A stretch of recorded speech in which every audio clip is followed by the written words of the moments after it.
Olá amigo, olá amiga, bem-vindos mais uma vez ao canal Grêmio Imprudente, o nosso ponto de encontro para a gente estar falando aqui do nosso querido Grêmio Imprudente, que ontem, em jogo válido pela 14ª rodada do Campeonato Paulista da Terceira Divisão, venceu seu jogo contra a equipe do Red Bull Bragantino 2 e garantiu a sua vaga à próxima fase da competição. O Grêmio Imprudente venceu seu jogo por 2-0. A gente vai estar falando aqui os detalhes, como foi o jogo, o ambiente no estádio, enfim, todos os detalhes você acompanha agora. Vamos lá. O Grêmio Prudente começou o jogo com uma imposição forte, jogando para cima, mostrando que quem vier aqui, o adversário que vier aqui no estádio do Prudentão, vai encontrar dificuldades. Desculpa pela moto, esse foi a intenção, a ideia que o torcedor ele entendeu. Eu acho que o torcedor prudentino, ele quer ver o time jogando dessa forma. Quando o time jogar em casa, o time tem que jogar para cima, porque o torcedor prudentino ele está indo em campo, então o time não é a torcida que empurra o time, eu acho que é o time que empurra a torcida. Então, quando o Grêmio Prudente jogar em casa, ele tem que jogar para cima. Ele tem que jogar impondo o seu ritmo de jogo, seu ritmo de jogo forte. O time adversário que vier jogar aqui em Presidente Prudente, que vier jogar aqui no Prudentão, ele tem que vir com receio, porque sabe que jogar aqui vai ser terrível. Então eu acho que ontem o Grêmio Prudente passou essa impressão. Eu acho que desde o último jogo, o jogo contra o Gramatonense também teve essa imposição de jogo. Eu acho que o divisor de águas foi o jogo contra o Bandeirante Birigui, aquele jogo naquela quarta noite.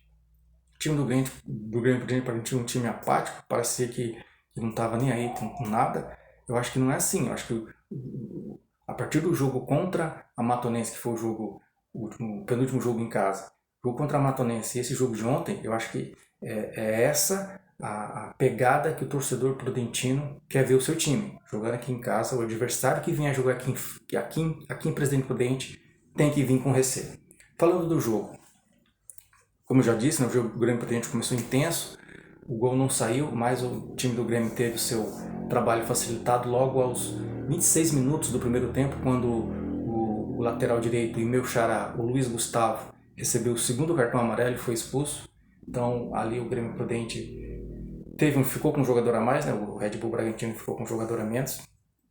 Teoricamente a vida do Grêmio ficaria mais fácil. Não foi isso que aconteceu. Mesmo com um jogador a menos, em muitos momentos do jogo, o Bragantino foi até melhor que o Grêmio Prudente. O Grêmio Prudente, ali mesmo com aquela parte final do primeiro tempo, não conseguiu fazer o gol, e pelo contrário, quem teve chances mais claras de fazer o gol foi a própria equipe do Bragantino, tanto que num lance logo já na parte final do primeiro tempo, aos 40 minutos do primeiro tempo, o jogador do Bragantino acabou roubando uma bola ali no meio campo, ele escapou. Acho que foi até o Cezinha, se não me engano, ele tentou puxar o jogador, tentou fazer a falta, ele não conseguiu fazer a falta e ele saiu ali cara a cara com o goleiro Luiz. O goleiro Luiz acabou fazendo uma boa defesa com os pés e livrando o gol de tomar um gol com um jogador a mais. Na volta do segundo tempo, o Grêmio Prudente também buscando o gol, o jogo mesmo assim foi intenso, o Bragantino também não baixou a guarda, foi para cima porque o Bragantino precisava do resultado.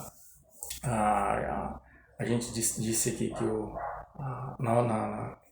no outro vídeo que a equipe do Bragantino é uma equipe bem estruturada, uma equipe bem preparada. Você já via até no próprio aquecimento ali do Red Bull Bragantino a quantidade de pessoas envolvidas ali no staff do Bragantino. Então, para você ver como é bem estruturada a equipe do Bragantino, tanto que na última entrevista coletiva, né, no jogo pós-matonense, o Fezan até comentou, o jogo foi na quarta, ele comentou que na quinta-feira já a equipe do Bragantino estaria aqui já em Presidente Prudente, hospedada, visando o jogo de ontem, no sábado, contra o Grêmio Prudente. E me recordo que eu passei no centro, acho que foi na quinta-feira à tarde, e eu vi o ônibus do Bragantino já ali hospedado ali no Aruá Hotel. Então, para você ver que como a equipe é uma equipe bem preparada. Porém, nem só o que vale ali é o dinheiro, né? O que vale ali o que vale é o jogo dentro das quatro linhas. Você tem uma equipe totalmente estruturada, né, que você dá a base ali para todo mundo, para todos os envolvidos ali, a comissão, os jogadores, para todo o pessoal envolvido ali, é importante você ter uma estrutura. Porém, o que vale é dentro das quatro linhas. O Red Bull Bragantino, mesmo com um a menos, e ele possui uma média de idade muito baixa, né? Média de idade ali de 22 anos de idade, então é um time jovem. Então, mesmo assim, a equipe do Bragantino manteve, o Grêmio Prudente teve que ter muita atenção com o Red Bull Bragantino. Vale só um destaque, né, que ontem talvez mesmo com um jogador a menos, o trabalho do Bragantino foi facilitado de certa forma, né, porque ontem estava um clima mesmo, um clima ameno, a temperatura estava uma temperatura bem tranquila, fora das temperaturas habituais aqui de Presidente Prudente. 2 horas antes do jogo caiu uma forte chuva e na hora do jogo estava ali uma temperatura ali legal. Se fosse uma temperatura, a temperatura habitual aqui de Presidente Prudente, tivesse aquele sol forte, eu acho que a equipe do Bragantino não conseguiria manter esse ímpeto de ir para cima do Grêmio Prudente, mesmo com um jogador a menos. Aí no decorrer do segundo tempo, logo aos 11 minutos, o Elias conseguiu roubar uma bola ali, interceptar uma bola ali da zaga, né? Partiu em disparada e fez o gol aos 11 minutos do segundo tempo.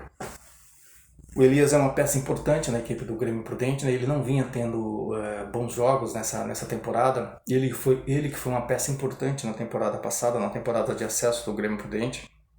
Na temporada passada ele foi vice-artilheiro. Nesse ano ele não vinha, o futebol dele não tinha encaixado ainda, então talvez aquele gol sai zica, né? Ele volta de novo, reencontra de novo o seu bom futebol, que ajudou a equipe na temporada passada no acesso para a terceira divisão. Quem sabe daqui para frente ele consiga encontrar o caminho do bom resultado e ajude o Grêmio Prudente no caminho em busca da classificação para a segunda divisão.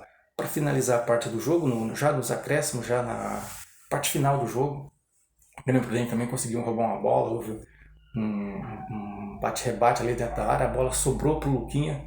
O Luquinha mais uma vez fez um gol, aquele gol que deu calma para todo mundo, para os jogadores, para a torcida, para a comissão técnica, e foi o gol que lacrou ali, cravou a classificação da equipe prudentina à próxima fase. Vale lembrar que o Luquinha agora se tornou artilheiro da equipe com 4 gols na competição. Ele sim que é um jogador de ataque e é o artilheiro, né? Já que os gols do Grêmio vinha sendo dividido entre os jogadores, entre o Rodrigo, entre o Rafinha, enfim. Agora vamos falar um pouquinho da torcida, né? A torcida estava ali presente. Um público pagante foi de 1.992 pessoas. Olha aqui o destaque positivo, né? Obviamente pela festa. Um destaque também para a Fúria Prudentina. Nossa, ela faz um batuque, um barulho legal ali no estádio, que parabéns para todos os envolvidos ali, que fez uma festa legal no Prudentão. Durante a coletiva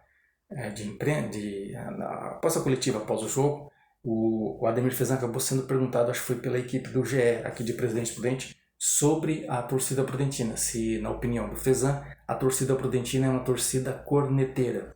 O Ademir Fezan acabou ali dando uma esquivada, uma sabonetada, ele falou que faz parte da torcida. Enfim, na minha opinião, eu acho sim que a torcida prudentina, que vai ao Prudentão, é um pouco corneta, às vezes é um pouquinho chata, está no papel da torcida, né? Mas às vezes a gente tem que tentar passar aqui para a torcida prudentina para ter um pouquinho mais de calma.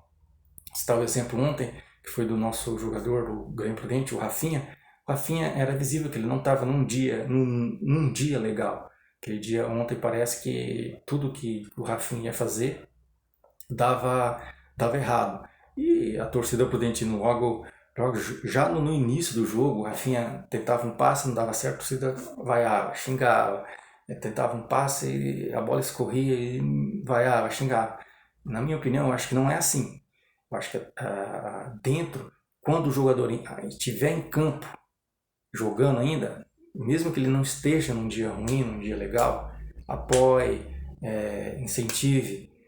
Porque se o jogador já está num dia ruim, a torcida fica vaiando, criticando, o jogador vai conseguir não vai conseguir produzir. Eu acho que o Rafinha, com certeza ele tem um senso crítico, autocrítica dele, ele sabe que naquele dia ele não está rendendo, ele não está legal. Tanto ele como os jogadores estão ali jogando próximo dele, sabe que aquele dia para aquele jogador, né, no caso específico do Rafinha, não está legal.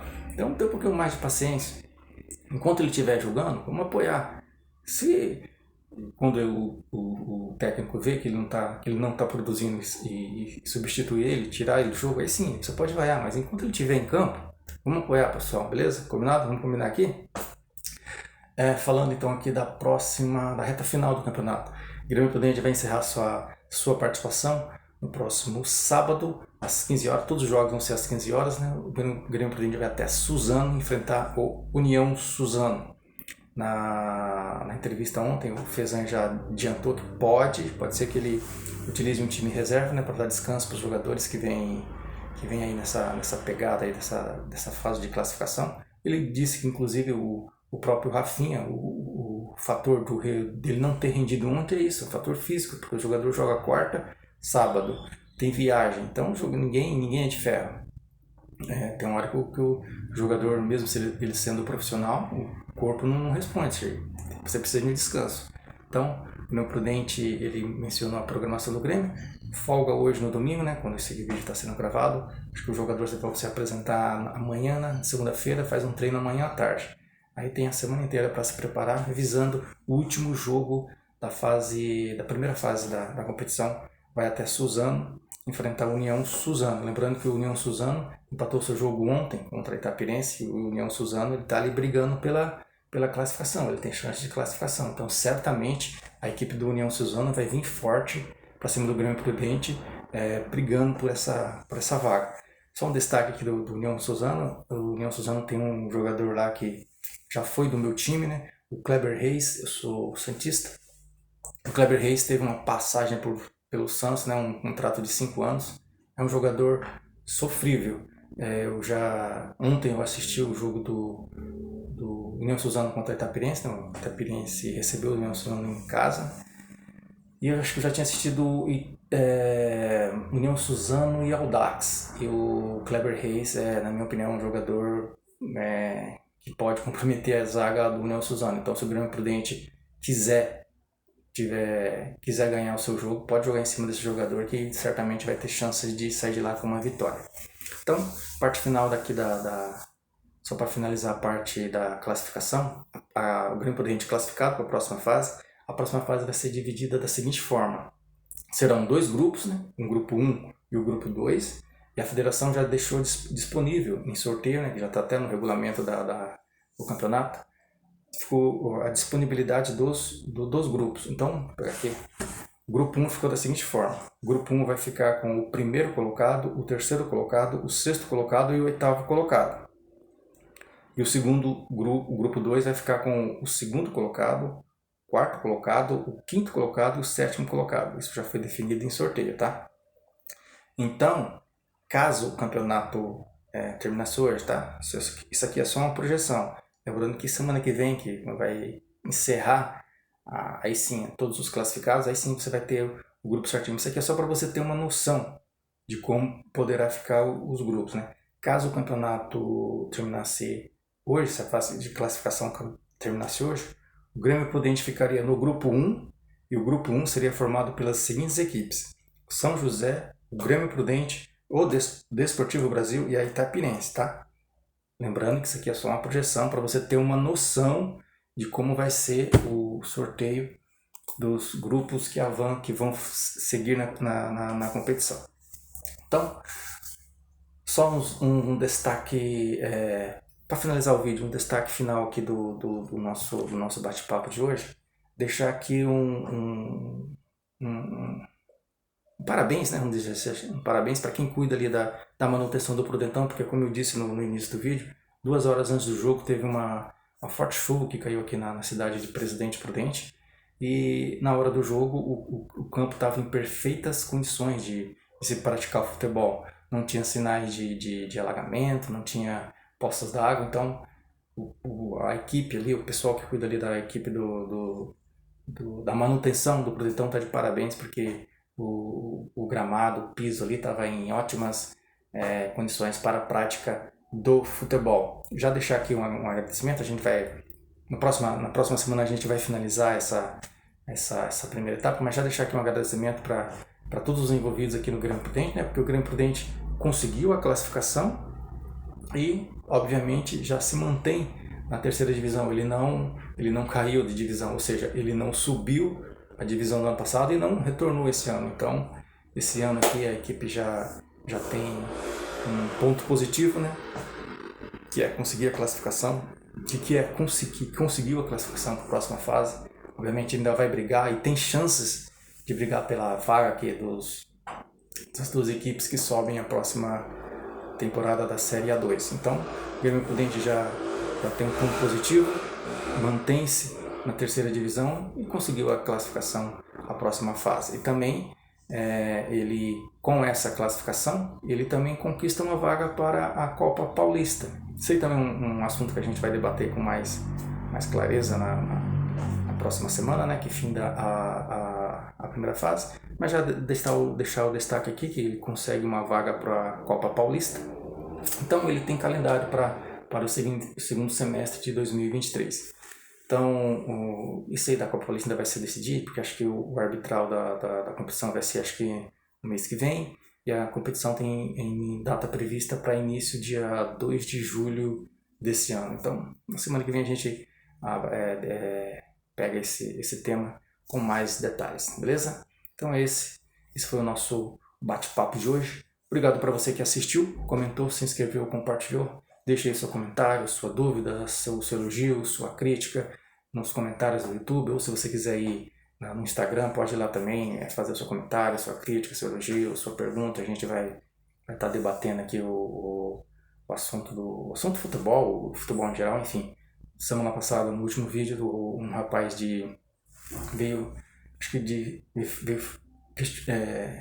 questionar, né? Falou, gostou do canal, ele também é torcedor do São José. Ele falou que nascido em Presidente Bernardes e depois se mudou, e desde então ele acompanha o time do São José, que hoje é o líder da competição. Ele vem aí de uma série de vitórias seguidas, e se a competição terminasse hoje, o São José estaria no grupo do Grêmio Prudente. E o São José vem embalado, então é um sério candidato ao acesso. Então, se você quiser deixar seu comentário, seu bate-papo, a gente está aqui. Como eu falei, o rapaz que comentou sobre o São José, a gente comentou, ele deixou ali um abraço, a gente conversou sobre futebol, então isso é muito legal. Se você quiser deixar o seu comentário, seu elogio, sua crítica, tá aberto a tudo. Então, mais uma vez, obrigado pelo carinho. A gente se encontra no próximo vídeo pós-final dessa primeira fase da competição, beleza? Um grande abraço a todos e até o nosso próximo vídeo. Valeu!